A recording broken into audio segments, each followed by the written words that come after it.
Quand on parle de délivrance, il y a des gens qui sont un peu mal à l'aise avec cette idée. Ils pensent que c'est une idée nouvelle. Et je voulais vous rassurer. La délivrance fait partie de l'Église, fait partie des pratiques d'Église depuis le début. Dans le chapitre 9 de l'Évangile de Luc, Jésus a réuni ses 12 apôtres et leur a donné le pouvoir et l'autorité, selon le texte, de chasser tous les démons et de guérir les malades. Il les a bien sûr envoyés aussi pour enseigner la vérité. Et donc ensuite, ces gens sont partis et il y a un autre texte dans l'évangile de Luc également, le chapitre suivant, chapitre 10, au verset 17, qui indique que 72 disciples envoyés par Jésus venaient de revenir et ils se réjouissaient en disant « Seigneur, même les démons se soumettaient à nous ». Et nous savons dans le livre des Actes que des exorcistes juifs itinérants avaient tenté d'utiliser le nom de Jésus parce ils avaient vu faire ça aux disciples. Et ils ont tenté de le faire et de chasser les démons. Et les démons s'en sont pris à eux en disant « Jésus, je le connais, Paul, je le connais, mais vous, qui êtes-vous » Et ils ont été tellement maltraités qu'ils se sont enfuis et bien sûr n'ont jamais recommencé. Et si vous lisez le livre des Actes, vous voyez que les disciples, et en particulier Paul, prêchaient, évangélisaient et imposaient les mains aux malades et les guérissaient au nom de Jésus et également délivraient les gens qui étaient oppressés ou possédés par les démons. Ce que Jésus faisait avant eux, bien sûr, et c'est de Jésus qu'ils l'ont appris.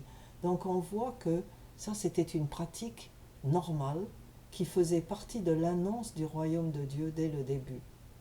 Et si vous cherchez, vous voyez que l'Église, qu'on appelle aujourd'hui l'Église catholique, mais qui était la seule jusqu'à la fin du Moyen-Âge, jusqu'à la Renaissance, pratiquait ce qu'on appelle aujourd'hui dans cette Église l'exorcisme, qui est le chasser les démons au nom de Jésus. Et c'était considéré comme une pratique normale qui a été depuis le début et qui a été notée en particulier au Moyen-Âge. Et donc, cette pratique semble avoir été oubliée ensuite.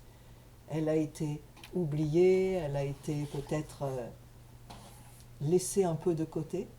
Et quand les églises protestantes ont commencé,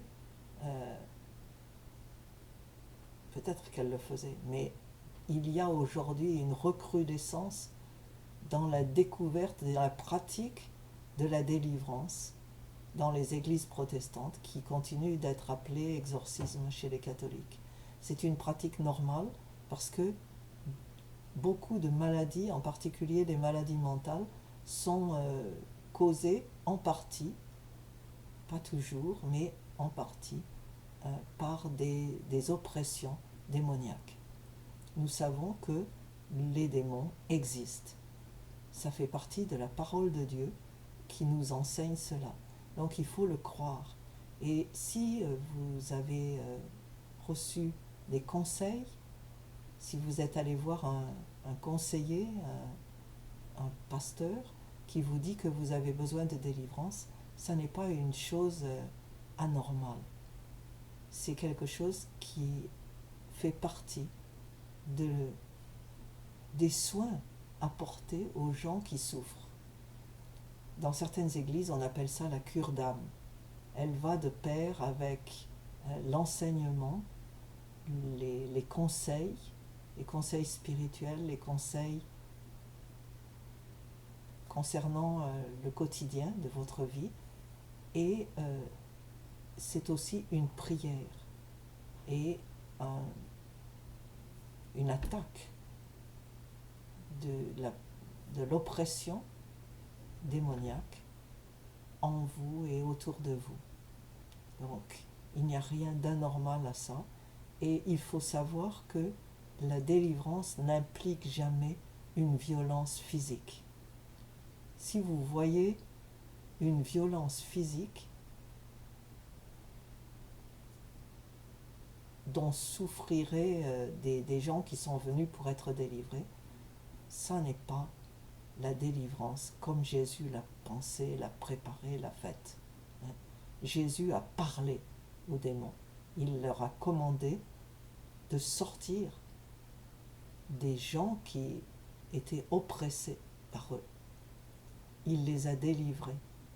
La délivrance est avant tout une parole de commandement qui s'adresse non pas à vous, qui êtes là la victime de ces oppressions, mais aux démons, aux mauvais esprits qui vous oppressent.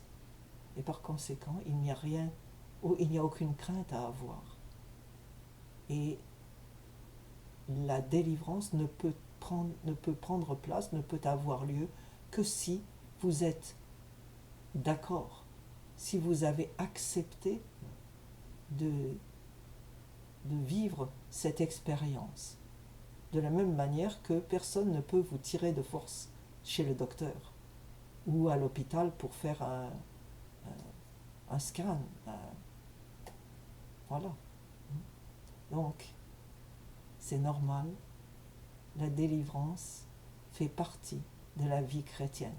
C'est une expérience comme une autre qui est offerte par l'Église pour faire de nous des chrétiens à part entière qui sont des chrétiens qui vivent pleinement leur vie, physiquement, spirituellement, mentalement, émotionnellement, toute la vie.